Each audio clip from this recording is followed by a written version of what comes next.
Hello friends, मैं हूं आपके सामने गौरव मिगलानी। इस वीडियो में हम डिस्कस करने जा रहे हैं कि नेफ्ट और आरटीजीएस दोनों में क्या डिफरेंस है। तो सबसे पहले हम ये डिफरेंस फुल फॉर्म के थ्रू स्टडी कर लेते हैं कि दोनों की फुल फॉर्म क्या है। नेफ्ट की फुल फॉर्म है नेशनल इलेक्ट्रॉनिक फंड ट्रांसफर, जबकि आरटीजीएस की है रियल टाइम ग्रोस सेटलमेंट।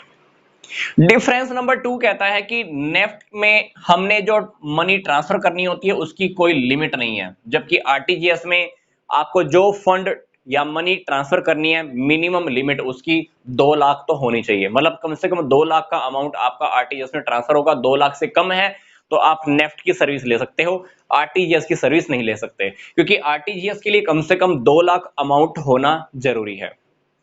तीसरी बात आती है मैक्सिमम अमाउंट को लेकर। मैक्सिमम अमाउंट को लेकर नेफ्ट में भी कोई लिमिट नहीं है और आरटीजीएस में भी कोई लिमिट नहीं है।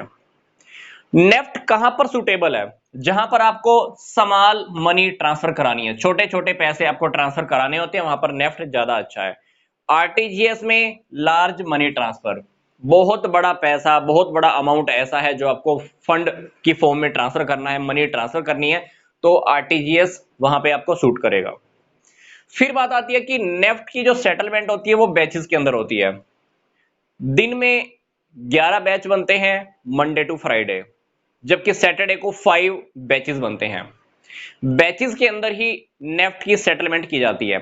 मान लीजिए 50 लोग बैंक में नेफ्ट करा कर आए हैं, तो बैंक क्या करेगा, उन सारी ट्रांजैक्शंस को बैचेस में निपटेगा। तो दिन में 11 बैचेस बनते हैं। अब पहला बैच मान लो बैंक ने निपटा दिया, उस बैच के बाद मान लो कोई पर्सन आया नेफ्ट कराने के लिए। अब ऐसा नहीं है कि वो पर्सन खड़ा रहेगा तो उसी टाइम उसको हाथों हाथ नेफ्ट करके दे दिया जाएगा।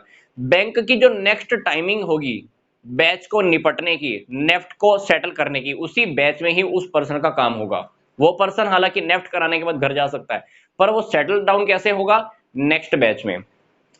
इसी तरह से ही सारी ट्रांजैक्शंस बैचेस में ही सेटल की जाती हैं, जबकि आरटीजीएस में ऐसा नहीं होता है। आरटीजीएस में मान लो मैं आरटीजीएस बैंक में कराने के लिए गया तो मेरी आरटीजीएस बैंक उसी टाइम ही कंप्लीट कर देगा। हो सकता है 2 मिनट 4 मिनट का गैप हो, पर आरटीजीएस का काम रियल टाइम बेस होता है। इसलिए नेफ्ट की जो स्पीड होती है वो स्लो होती है, क्योंकि हमें बैचेस का वेट करना पड़ता है, जबकि आरटीजीएस में ऐसा नहीं है। बैक टू बैक आरटीजीएस चलती रहती है। मैं आपको बैचेस की बात कर रहा था। नेफ्ट के जो बैचेस होते हैं मंडे टू फ्राइडे 11 बैचेस होते हैं और सैटरडे को ये 5 बैचेस होते हैं। टाइमिंग्स क्या रहती है नेफ्ट करने की? मंडे टू फ्राइडे सुबह के 9 से लेकर शाम के 7 बजे तक, सैटरडे को 9 से दोपहर के 1 बजे तक। आरटीजीएस में मैंने आपको बताया बैचेस की कोई जरूरत नहीं होती, कोई वेटिंग पीरियड नहीं होता, बैक टू बैक आरटीजीएस निपटा दी जाती है। आरटीजीएस की टाइमिंग्स की बात करूं तो 9 बजे से लेकर 4:30 बजे तक मंडे टू फ्राइडे, सैटरडे को 9 से लेकर दोपहर के 1:30 बजे तक रहता है।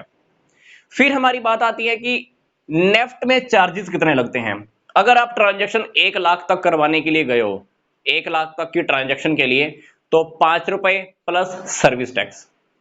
1 लाख से ऊपर पर 2 लाख तक का अमाउंट है तो 15 रुपए आपके चार्जेस हैं प्लस सर्विस टैक्स है। अगर आपका अमाउंट 2 लाख रुपए से ऊपर है नेफ्ट के केस में, तो आपको 25 rupees charges plus service tax पे करना होगा।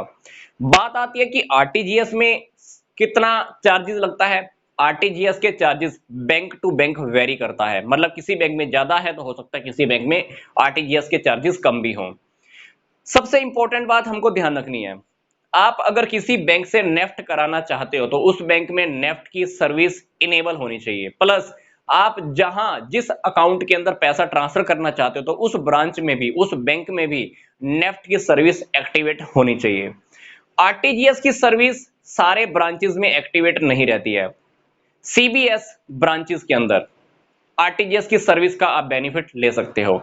अब ये सीबीएस क्या है, आरटीजीएस का पूरा डाटा क्या है, आरटीजीएस की पूरी डिटेल क्या है, नेफ्ट की पूरी डिटेल क्या है। मैं आपके सामने 3 टॉपिक फिर से रिपीट कर रहा हूं। मैंने 3 वर्ड यूज किए, सीबीएस, नेफ्ट और आरटीजीएस। इन तीनों टॉपिक्स को अगर आप डिटेल में देखना चाहते हो तो मैंने इन तीनों टॉपिक्स के लिंक आपको इसी वीडियो के डिस्क्रिप्शन बॉक्स में दिए हुए हैं।